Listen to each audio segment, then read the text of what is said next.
Από κοινού θα πρέπει επίσης να συμβάλλει το καθένας ανάλογα με τις δυνάμεις του στα βάρη που συνεπάγονται η έγαμη συμβίωση και η συντήρηση και προαγωγή της οικογένειας θα δημιουργήσετε.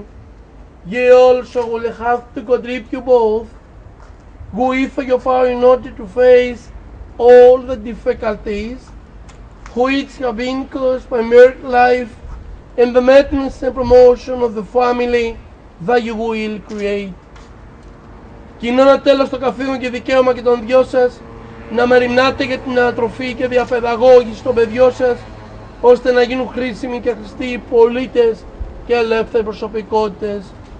Finally, in common the duties and the rights of both of you, to take care for the growth and education of your children, so that they will become useful, good citizens and free personalities.